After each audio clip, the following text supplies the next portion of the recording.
Photo அனுப்புவோம். டைமுக்கு எடுக்க முடியாமல் ஒரு 10-15 போட்டோ மாற்றி மாற்றி எடுக்கணும். எடுங்க. இந்த அமௌண்ட் கொடுத்தீங்கன்னா நல்லா இருக்கும்.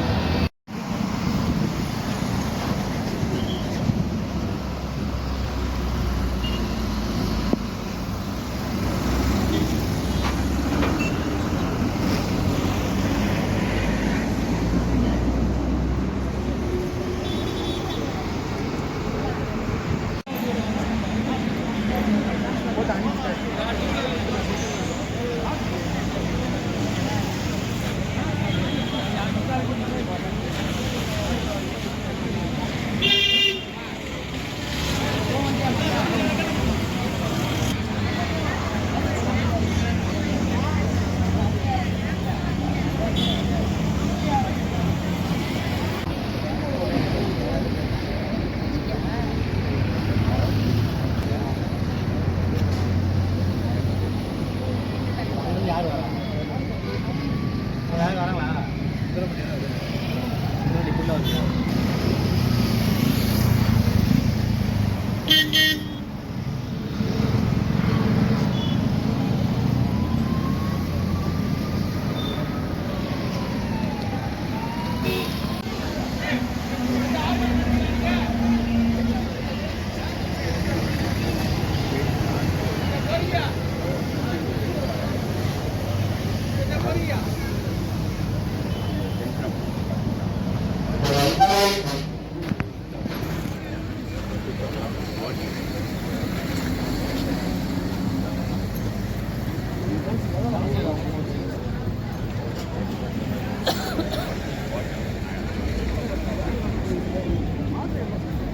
இது அதான் நம்ம விளைவிட்ட பேசுகிறாங்க.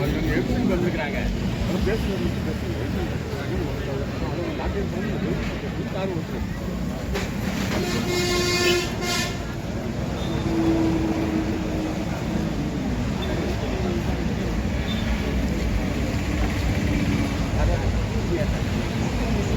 நம்ம பேசிக்கலாம். நம்ம அவங்க பேசிக்கலாம். உங்களுக்கு எந்த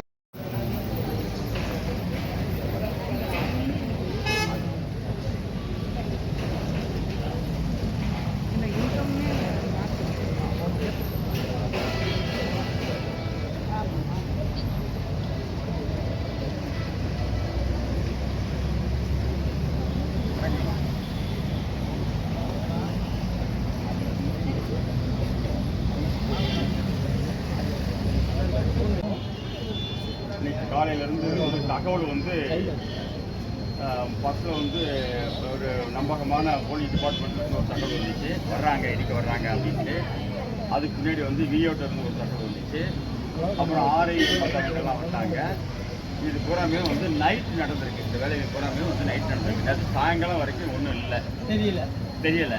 நைட்டு வந்து என்ன பண்ணியிருக்கிறாங்க, இந்த ரெவன்யூ டிபார்ட்மெண்ட்டு கலெக்டர் மூலமாக இருக்கக்கூடிய இன்னைக்கு வந்து சின்னடப்பு கிராமத்தில் பெருங்குடி பக்கத்துல மதுரை விமான நிலையம் வந்து அமைஞ்சிருக்கு. இந்த விமான நிலையம் வந்து 1940 வந்து இங்க நிலத்தை கையகப்படுத்தி இந்த அரசாங்கம் வந்து விமான நிலையத்தை வந்து அமைச்சாங்க.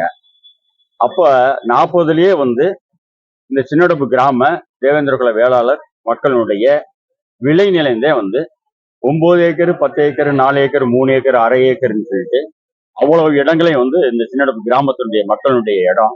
அதை எடுத்து அவங்க வந்து சரியா அந்த நேரத்துல காம்பன்சேஷன்லாம் வந்து ஒரு சென்ட்டுக்கு வந்து 1.25 ரூபா 2 ரூபா இது மாதிரி தான் காம்பன்சேஷன் கொடுத்துருக்குறாங்க.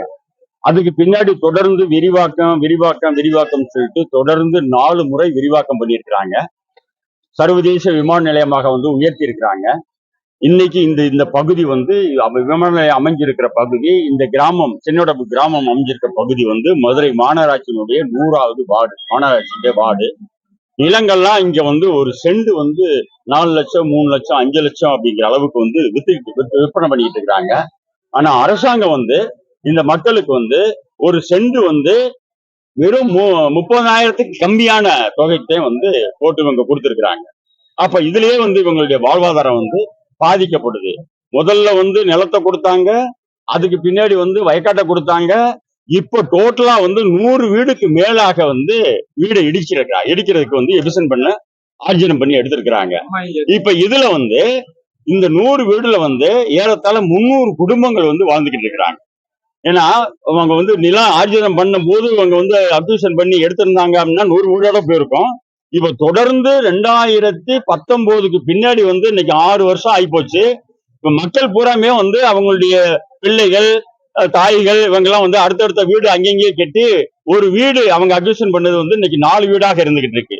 எனவே நம்ம இங்க இருக்க அனைத்து மக்களுக்கும் 300 பேருக்கும் நீங்க வீட்டடி மனை கொடுக்கறதோட சேர்த்து வீடையும் கட்டி கொடுக்கணும். அப்படி வீடையும் கட்டி கொடுத்ததுக்கு பின்னாடிதான் எங்களுடைய வீடை நீங்க அப்புறப்படுத்தணும், இடிக்கணும் அப்படிங்கிற ஒரு கோரிக்கை மட்டும்தான் நாங்க வச்சு நாங்க இந்த ஆர்ப்பாட்டத்தை இந்த இதை பண்ணிட்டு இருக்கிறோம். இதை தவிர்த்து நாங்க வீடு கொடுக்க முடியாது, இடம் கொடுக்க முடியாது, நிலம் கொடுக்க முடியாதுன்னு சொல்லவே இல்லை. தொடர்ந்து நீங்க எடுத்துக்கிட்டே இருக்கிறீங்க. இன்னொன்னு என்ன சொல்றாங்கன்னு சொன்னா, நீங்க அக்விசிஷன் பண்ணிட்ட பின்னாடி நீங்க இழப்பீடு வாங்கிட்டீங்கல்ல, அப்புறம் எதுக்கு நீங்க வீடு கேட்கறீங்க அப்படின்ற மாதிரி சொல்றாங்க. நாங்க மனம் உவந்து யாருக்கு நிலம் கொடுக்கவே இல்லை. நாங்க அந்த நேரத்திலேயே போராட்டம் பண்ணிக்கிட்டே இருக்கிறோம். நீங்களாக புடுங்கி இருக்கிறீங்க, எங்களுக்கு நிலம் வேணும்ன்ற மாதிரி புடுங்கி இருக்கீங்க. சாதாரண மக்கள்கிட்ட புடுங்கினாவே அதிக நிவாரணம் எல்லாம் கொடுக்கணும்.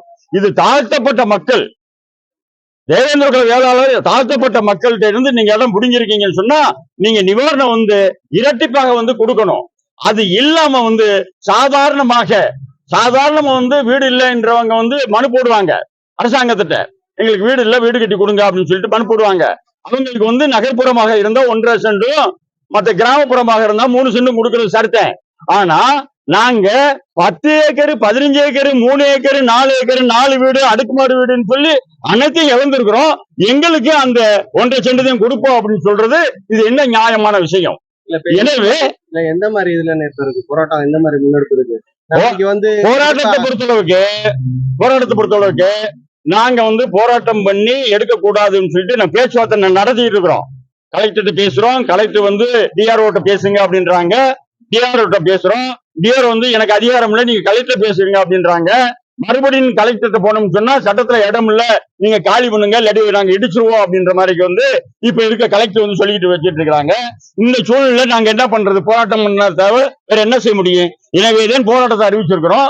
இன்னைக்கு என்ன பண்றாங்க, பேசிக்கலாம் அப்படின்னு சொல்லி போராட்டம் பண்ண அன்னைக்கு 13ஆம் தேதி போராட்டம் பண்றோம். நேற்றைய முந்தினாள் அன்னைக்கு அதிகாரிகள்லாம் ரெவன்யூ தாசில்தார் எல்லாமே நீங்க வாங்க நம்ம மறுபடியும் பேசிக்கலாம், நீங்க என்ன கோரிக்கை சொல்றீங்களோ ஏத்துக்குறோம் அப்படின்னு சொல்லிட்டு போனவங்க மறுபடியும் ஒரு நாள் கழிச்சு இன்றைக்கு நாங்க எபிசன் பண்ண போறோம்னு சொல்லிட்டு போலீஸ் போர்ஸோட 100 பேர் போலீஸ் கொண்டு வந்துட்டாங்க, அதிகாரிகள் எல்லாம் வந்துட்டாங்க, இடிக்கிறதுக்கு இன்னைக்கு வர்றாங்கன்னு சொன்னா இது என்ன ஜனநாயகம்?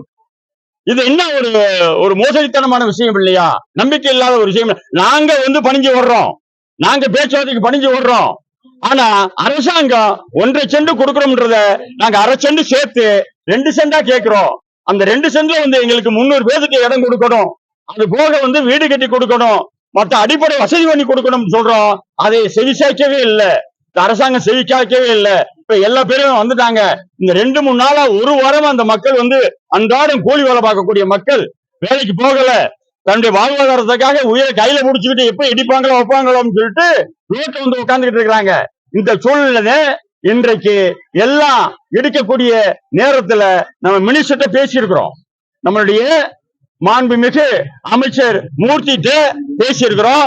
சாயங்காலம் 6 மணிக்கு மக்கள், இந்த கிராமத்தினுடைய மக்கள் ரெப்ரசன்டேட்டிவ் தலைவர் அந்த பொறுப்பாளர்களோட நீங்க வாங்க நம்ம பேசிக்கலாம், இப்ப தற்காலிகமா இதை நிறுத்தி வைக்க சொல்றேன் அப்படின்னு சொல்லிட்டு அவங்க சொன்னதனுடைய அடிப்படையில இன்னைக்கு தற்காலிகமாக நிப்பாட்டி இருக்கிறாங்க. இருந்தாலும் இந்த ரெவன்யூ துறை, இந்த வருவாய் துறை நாளைக்கு நாங்க காலையில வருவோம் அப்படின்னு சொல்லிட்டு போறாங்கன்னு சொன்னா இங்க ஆட்சி ஆளக்கூடியது அரசாங்கமா, அமைச்சர்களா, முதலமைச்சரா, அமைச்சர்களா அல்லது அதிகாரிகளா? அமைச்சர் பேசிக்கலாம் வாங்க அப்படின்னு சொல்லி சொல்றாங்க, இங்க 6 மணிக்கு நாங்க போறோம் அப்படின்னு சொல்றோம். ஆனா இங்க வந்திருக்கிற இந்த புதுசா வந்திருக்க இந்த ஆர்டிஓ என்ன சொல்றாங்கன்னு சொன்னா, நீங்க என்ன பேசினாலும் வச்சாலும் காலையில நாங்க வருவோம், இடிக்கிறதுக்கு வருவோம் அப்படின்னு சொல்லிட்டு போறாங்க அப்படின்னு சொன்னா இது இந்த அரசாங்கத்திற்கு விரோதமான செயலை இந்த அதிகாரிகள் செய்து கொண்டிருக்கின்றார்கள். நாங்கெல்லாம் திராவிட முன்னேற்ற கழகத்திற்காக நாங்க ஓட்டு போட்டு இந்த ஆட்சியே வரணும், இது ஜனநாயக ஆட்சி, சமநீதி ஆட்சி, கலைஞருடைய ஆட்சி அப்படின்னு சொல்லிட்டு நாங்க நம்பிக்கொண்டிருக்கின்றோம். அதை கெடுக்கிற மாதிரி இந்த அதிகாரிகள் வந்து வேலை பார்த்துக்கிட்டு இருக்கிறாங்க. அதை வந்து தவிர்க்க வேண்டும். எப்படியாக இருந்தாலும் இந்த மக்களுக்கு நிவாரணம் இல்லாமல் ஒரு செங்கல் இடத்தை கூட இந்த மக்கள் பேர்ப்பதற்கு அனுமதிக்க மாட்டார்கள் என்பதுதான் இந்த மக்களுடைய ஒற்றை கோரிக்கை. ஆர்ப்பாட்டம் பண்ணோம். அந்த ஆர்ப்பாட்டத்துல வந்து அன்னைக்கு ஆர்ப்பாட்டம் நல்லபடியா முடிஞ்சிருச்சு. முடிஞ்ச பின்னாடி சாயந்தரம் வந்து துணை முதல்வர் இங்க மதுரைக்கு வராரு அப்படின்னும் போது அவரை மனு கொடுக்கணும்னு சொல்லியிருந்தோம். இல்ல நீங்க கான்வாயில மறிக்க முடியாது, நீங்க ஏர்போர்ட்டுக்கு போங்க. ஏர்போர்ட்ல போய் மனு கொடுத்தோம். அவர் எங்க தனிப்பட்ட முறையில பார்த்து நாங்க எடுத்து சொன்னோம் உங்களுக்கு வந்து நல்ல கலெக்டர் எல்லாம் சொல்லிட்டாங்க, நல்லபடியா செஞ்சு தருவாங்க ஒரு உறுதிமொழி கொடுத்த பின்னாடியும் இன்னைக்கு வந்து திடீர்னு வந்து நீங்க எலெக்ஷன் ப்ராசஸ் வர்றோம் அப்படின்னு சொல்லியிருக்காரு. அந்த உறுதிமொழி கொடுக்கும் போதே வந்து பின்னாடி வந்து மாண்பு அமைச்சர் மூர்த்தி ஐயா இருந்தாங்க. அவர்கிட்டயும் அது சம்பந்தமா ஒரு குறிப்பு கொடுத்தாரு. அந்த குறிப்பு கொடுத்து இன்னைக்கு வர சொல்லி ஈவினிங் வரைச்சிருக்காங்க. இருந்தாலும் நாளைக்கு வருவோம்னு சொல்லி அதிகாரிகள் வந்து எங்க வந்து பயமுறுத்தி போறாங்களா இல்ல ஒரு திட்டம் பண்றதே பண்றாங்கன்னு தெரியல. ஏற்கனவே மிரட்டுற மாதிரி இப்பயும் மிரட்டுறாரு.